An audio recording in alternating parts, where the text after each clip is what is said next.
नमस्कार, सत श्री अकाल। आप सभी का स्वागत है हमारे YouTube channel mission success classes में। आज हम आप लोगों के लिए लेकर आए हैं 2024 का अप्रैल महीने का करंट अफेयर, जो कि MCQ बेस्ड है। अभी विभिन्न परीक्षाओं का दौर चल रहा है। आचार संहिता पश्चात बहुत सारे पदों हेतु विभिन्न परीक्षाएं आयोजित की जानी हैं। उसके लिए ये क्वेश्चंस बहुत ही मोस्ट इम्पॉर्टेंट बनेंगे। तो चलिए समय वेस्ट नहीं करते हुए हम अपना क्वेश्चन स्टार्ट करते हैं।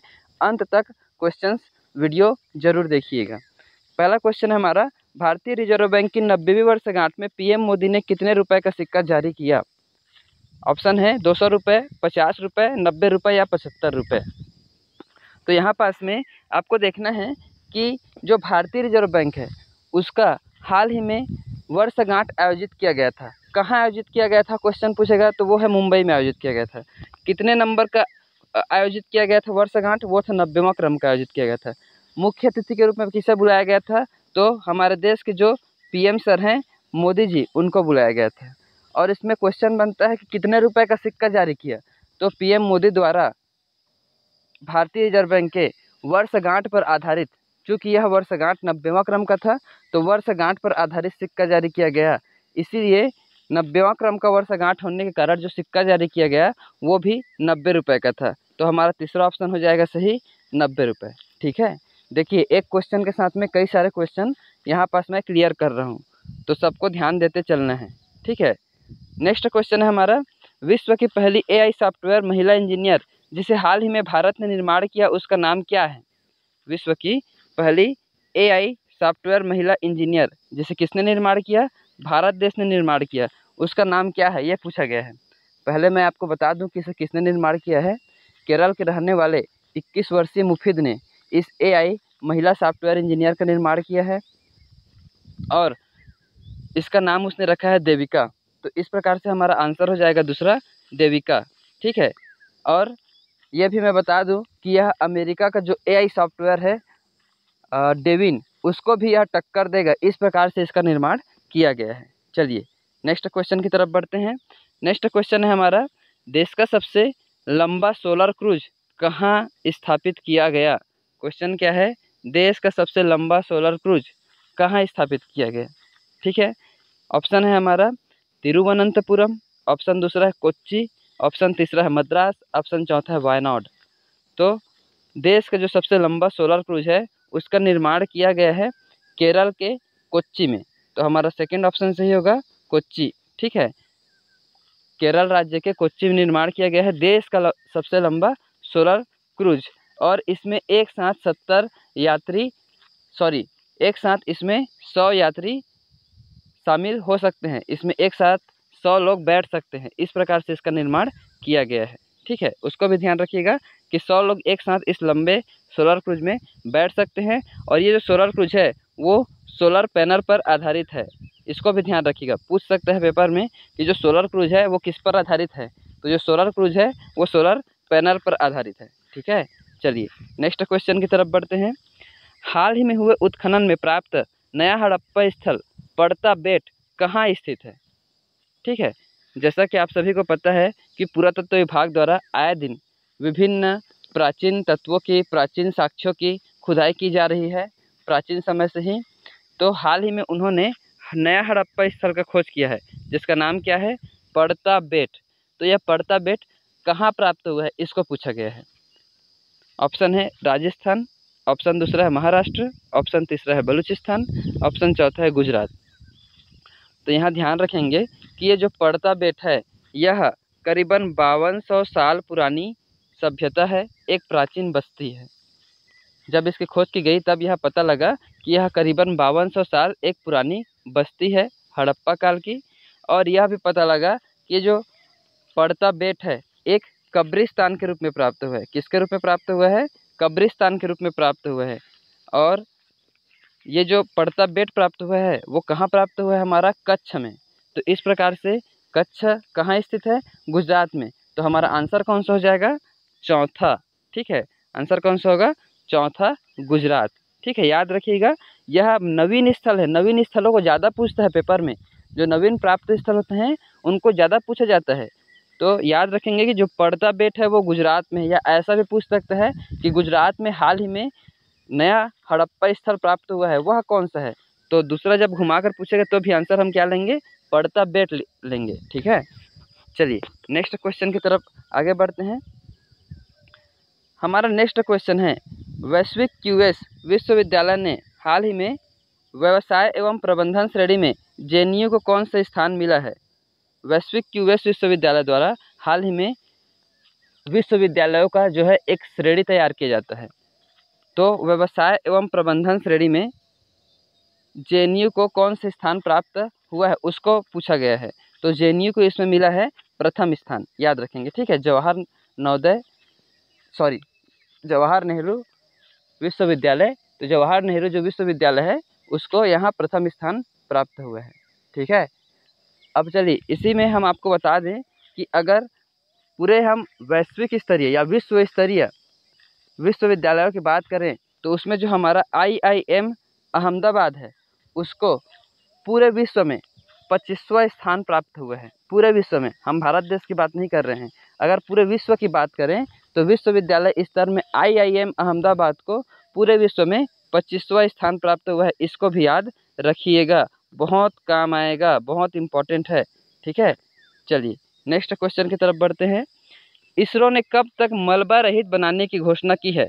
इसरो ने कब तक मलबा रहित अंतरिक्ष बनाने की घोषणा की है? जो अंतरिक्ष है उसको इंडिया का एक जो हमारा एजेंसी है इसरो, वो कब तक उसको मलबा रहित बनाएगा इसकी घोषणा की है, ऐसा क्वेश्चन है।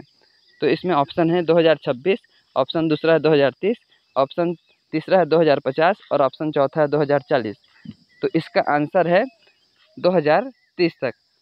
इसरो जो कि भारत की एजेंसी है जिसका फुल फॉर्म कभी कभी पूछा गया है, कई पेपरों में पूछा गया है, फुल फॉर्म याद रखिएगा। इसरो का फुल फॉर्म है इंडियन स्पेस रिसर्च ऑर्गेनाइजेशन, और इसने अंतरिक्ष को मलबा रहित बनाने की घोषणा की है 2030 तक।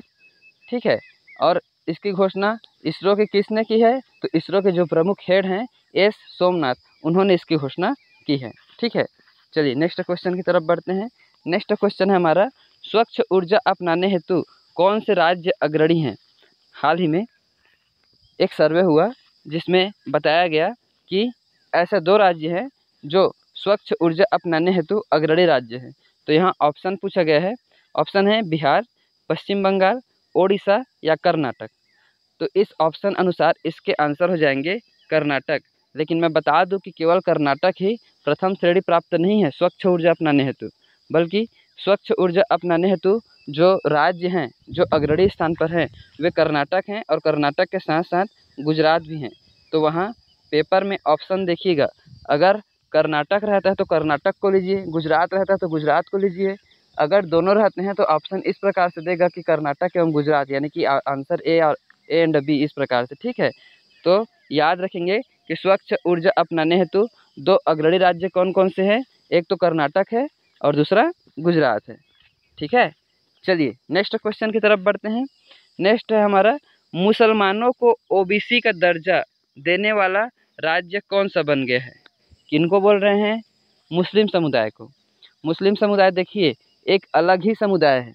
मुस्लिम समुदाय हिंदू धर्म के अंतर्गत आने वाला कोई समुदाय नहीं है, वो एक अलग धर्म का समुदाय है, और अब उनको ओबीसी का दर्जा दिया जा रहा है। तो कौन सा ऐसा राज्य है भारत का जिसने मुसलमानों को ओबीसी का दर्जा प्रदान किया, यानी कि पिछड़ा वर्ग, अन्य पिछड़ा वर्ग का उनको दर्जा प्रदान किया, ऐसा पूछा गया है। तो ऑप्शन है यहाँ नागालैंड, ऑप्शन दूसरा है पश्चिम बंगाल, ऑप्शन तीसरा है केरल और ऑप्शन चौथा है कर्नाटक।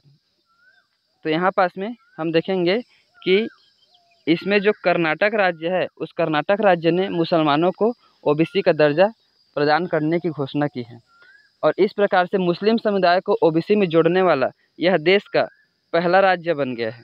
ठीक है, मुस्लिम समुदाय को ओबीसी में जोड़ने वाला यह देश में पहला राज्य बन गया है जिसने मुस्लिम समुदाय को ओबीसी में जोड़ा है। ठीक है, याद रखिएगा, मोस्ट इम्पॉर्टेंट है, पहली बार कोई राज्य है जिसने इस प्रकार का कदम उठाया है। चलिए नेक्स्ट क्वेश्चन की तरफ बढ़ते हैं। नेक्स्ट क्वेश्चन है हमारा, तेंदुपत्ता का दर हाल ही में वृद्धि कर कितना बढ़ाया गया या कितना रखा गया? जैसा कि आप सभी को पता है, विधानसभा के चुनाव का दौर था, उस समय अलग अलग पार्टियों द्वारा विभिन्न घोषणाएं की गई थी, जिसमें तेंदुपत्ता का जो मानक दर है उसको भी बढ़ाने की बात की गई थी और हाल ही में उसका मानक दर बढ़ाया गया है। तो क्वेश्चन पूछा गया है कि तेंदुपत्ता का जो कीमत है उसको बढ़ाकर कितना किया गया है। ऑप्शन है 400 रुपये प्रति मानक बोरा, 4500 रुपये, सॉरी 4000 रुपये प्रति मानक बोरा, 4500 रुपये प्रति मानक बोरा, 5000 रुपये प्रति मानक बोरा या 5500 रुपये प्रति मानक बोरा। तो इसके ऑप्शन के हिसाब से अगर हम देखें तो पहले तेंदुपत्ता का जो कीमत था वो था 4000 रुपये प्रति मानक बोरा। ये पूर्व में था, विधानसभा चुनाव के पूर्व में यह कीमत था, लेकिन इसको हाल ही में बढ़ाया गया है और बढ़ाकर कितना किया गया है, इसमें 1500 रुपये की वृद्धि कर इसका कीमत बढ़ाकर रखा गया है 5500 रुपये प्रति मानक बोरा। तो अब जो तेंदुपत्ता की कीमत होगी वो कितनी होगी, 5500 रुपये प्रति मानक बोरा होगी। ठीक है, याद रखिएगा, वृद्धि कर कितना कर दिया गया है, 5500 रुपये प्रति मानक बोरा। ऑप्शन चौथा सही होगा। नेक्स्ट क्वेश्चन है, घर आजा संघी कार्यक्रम किस जिले से संबंधित है। जैसा कि आप सभी को पता है, अभी जो चुनाव हो रहा है उस चुनाव में अलग अलग राज्यों, अलग अलग जिलों के तहत अलग अलग कार्यक्रम, विभिन्न कार्यक्रम चलाए जा रहे हैं ताकि दूसरे जगह पर काम करने वाले हमारे जो पड़ोसी भाई बहन हैं उनको बुलाकर उनसे मतदान कराया जाए और 100% जो मतदान लक्ष्य है उसको हासिल किया जाए। तो इसी के तहत घर आजा संघी कार्यक्रम चलाया गया है। तो वह किस जिले द्वारा चलाया गया उसको पूछा गया है। तो इसको चलाया गया जांजगीर चांपा जिले द्वारा। ठीक है, ऑप्शन बी, जांजगीर चांपा जिले द्वारा चलाया गया घर आजा संघी कार्यक्रम। ठीक है, और इसके तहत उनका क्या लक्ष्य था, उनका लक्ष्य था कि जो दूसरे राज्य में हमारे काम करने वाले श्रमिक भाई बंधु हैं उनको बुलाया जाए और मतदान में उनका सहयोग ले जाए ताकि हमारा 100% का जो लक्ष्य हमने बना कर रखा है उसको हम प्राप्त कर सकें। ठीक है, नेक्स्ट क्वेश्चन हमारा, हाल ही में छत्तीसगढ़ के स्थायी जज के रूप में किन्हें नियुक्त किया गया। हाल ही में छत्तीसगढ़ के स्थायी जज के रूप में किन्हें नियुक्त किया गया। ऑप्शन है सचिन सिंह, दूसरा है राधा कृष्ण अग्रवाल, तीसरा है राकेश मोहन पांडे और चौथा है संयोगिता गुप्ता। तो यहाँ याद रखिएगा कि जो स्थायी जज है उसके रूप में यहाँ पास में बनाया गया है हमारे राकेश मोहन पांडे जी को। ठीक है, राकेश मोहन पांडे जी को स्थायी जज के रूप में नियुक्त किया गया है, जबकि जो ऊपर के दो और नाम हैं सचिन सिंह और राधा कृष्ण अग्रवाल, इन दोनों को एडिशनल जज के रूप में छत्तीसगढ़ में नियुक्त किया गया है। अर्थात यहाँ स्थायी जज के रूप में राकेश मोहन पांडे जी को और एडिशनल जज के रूप में सचिन सिंह और राधा कृष्ण अग्रवाल जी को नियुक्त किया गया है। तीनों का नाम याद रखिएगा, मोस्ट इम्पॉर्टेंट है। चलिए नेक्स्ट क्वेश्चन की तरफ बढ़ते हैं। हाल ही में गोल्डमैन एनवायरनमेंट पुरस्कार 2024 के विजेता कौन बने हैं। असल में ये क्वेश्चन इस प्रकार से है कि हाल ही में छत्तीसगढ़ से गोल्डमैन एनवायरनमेंट पुरस्कार 2024 के विजेता कौन बने हैं छत्तीसगढ़ से। ठीक है, ऑप्शन है Ashok Shukla, option B Alok Shukla, option C Subhash Shukla, option D Narendra Shukla. तो यहाँ ध्यान दीजिएगा कि छत्तीसगढ़ में हसदेव बचाव क्षेत्र से संबंधित, आपको पता ही होगा कि हसदेव जो जंगल है उनको काटा जा रहा था विभिन्न कंपनियों के लिए। तो उन हसदेव जंगल को बचाने के लिए बहुत सारे लोग सामने आए थे, जिसमें जो हमारे प्रदेश के आलोक शुक्ला जी हैं उनकी बड़ी भूमिका रही और हसदेव अरण्य संघर्ष समिति के ये संयोजक संचालक भी रह चुके हैं। तो इनको गोल्डमैन एनवायरनमेंट पुरस्कार 2024 से सम्मानित किया गया है। तो हमारा ऑप्शन जो दूसरा है आलोक शुक्ला वो हमारा सही आंसर होगा। ठीक है, गोल्डमैन एनवायरनमेंट पुरस्कार 2024 के प्राप्तकर्ता कौन हुए, हमारे आलोक शुक्ला। और इस प्रकार से ये छत्तीसगढ़ में गोल्डमैन एनवायरनमेंट पुरस्कार प्राप्त करने वाले छत्तीसगढ़ में दूसरे व्यक्ति बन गए हैं।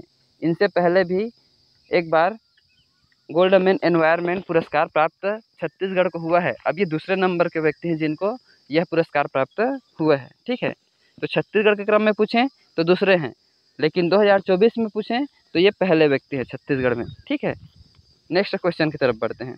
नेक्स्ट क्वेश्चन है हमारा, हाल ही में रीवा ग्राम में उत्खनन में किस धर्म का स्तूप प्राप्त हुआ है। तो रीवा जो गाँव है उस रीवा गाँव में जैन धर्म या सिख धर्म, बौद्ध धर्म या हिंदू धर्म, किस धर्म के स्तूप का वहाँ पास में प्राप्ति हुआ है उसको पूछा गया है। तो जो रीवा गांव है उसमें प्राप्ति हुआ है हमारे बौद्ध धर्म का स्तूप। तो हमारा कौन सा ऑप्शन सही होगा? ऑप्शन नंबर 3, बौद्ध धर्म का स्तूप प्राप्त हुआ है रीवा गाँव में उत्खनन के दौरान। जब रीवा गाँव में उत्खनन किया गया, मैं पहले भी बता चुका हूँ, दिन प्रतिदिन पुरातत्व विभाग द्वारा कई प्रकार के साक्ष्यों की प्राप्ति हेतु खोज किया गया है। आसपास की जगहों पे जहाँ जहाँ पहले भी खोज हुआ है, वहाँ वहाँ खोज अभी भी जारी है। तो रीवा गांव में हाल ही में बौद्ध धर्म का स्तूप प्राप्त हुआ है, उसी पुरातत्व विभाग के उत्खनन द्वारा। ठीक है, चलिए नेक्स्ट क्वेश्चन की तरफ बढ़ते हैं। नेक्स्ट क्वेश्चन है, वैश्विक सीमेंट उत्पादन में भारत कितने प्रतिशत उत्पादन करता है? अगर हम वैश्विक सीमेंट उत्पादन की बात करें तो उसमें भारत का कितने प्रतिशत का उत्पादन होता है, इसको पूछा गया है। ऑप्शन है 10.05%, 9.02%, 8.17% और 11.24%। तो इसमें से सही आंसर है हमारा 9.02%। इतना प्रतिशत का उत्पादन वैश्विक सीमेंट उत्पादन में भारत की तरफ से उत्पादन होता है। विश्व में जो 100% सीमेंट उत्पादन होता है, उसमें भारत में उसका 9.02% उत्पादन सीमेंट का यहाँ हमारे देश में होता है। ठीक है, याद रखिएगा, परसेंटेज को पूछा जा सकता है। नेक्स्ट है, हाल ही में आरंग गांव के तालाब में किस धर्म की प्राचीन प्रतिमाएं प्राप्त हुई हैं? आरंग गांव कहाँ स्थित है? छत्तीसगढ़ में। छत्तीसगढ़ के रायपुर राजधानी के निकट स्थित है आरंग गांव। इसके तालाब में किस धर्म की प्रतिमा प्राप्त हुई है? आरंग गांव पहले से ही प्रसिद्ध है विभिन्न धर्म की, वहाँ पास में कई प्रतिमाएं प्राप्त हो चुकी हैं, कई सिक्के प्राप्त हो चुके हैं। तो हाल ही में जब खोज किया गया, तो वहाँ के तालाब में एक प्राचीन प्रतिमा प्राप्त हुई है। तो पूछा गया है कि जो प्राचीन प्रतिमाएं वहाँ प्राप्त हुई हैं, वो कौन से धर्म से संबंधित है? जैन धर्म, सिख धर्म, बौद्ध या हिंदू धर्म? ठीक है, तो आरंग जगह प्रख्यात है जैनियों के लिए, तो वहाँ कौन सी प्रतिमा प्राप्त होंगी? जैन धर्म की। तो ऑप्शन ए हमारा सही होगा, जैन धर्म। ठीक, नेक्स्ट क्वेश्चन की तरफ बढ़ते हैं। नेक्स्ट क्वेश्चन है हमारा, हाल ही में भारतीय नौसेना के नए चीफ किन्हें बनाया गया है? हरि कुमार, दिनेश त्रिपाठी, कार्तिक शुक्ला या एस सोमनाथ? ये आप लोग के लिए होमवर्क है कि भारतीय नौसेना के नए चीफ इनमें से किन्हें बनाया गया है, हमें कमेंट करके बताइएगा। हरि कुमार जी को, दिनेश त्रिपाठी को, कार्तिक शुक्ला को या एस सोमनाथ को? और अगर हमारा यह क्वेश्चन का MCQ बेस्ड का आपको वीडियो अच्छा लगा होगा तो प्लीज़ इनको लाइक, शेयर और सब्सक्राइब कीजिएगा। और साथ ही साथ हमारे आगामी वीडियोस को प्राप्त करने के लिए हमारे चैनल को सब्सक्राइब कर बेल आइकन को ज़रूर दबाइएगा, ताकि आपको आगामी वीडियोस प्राप्त होते रहें।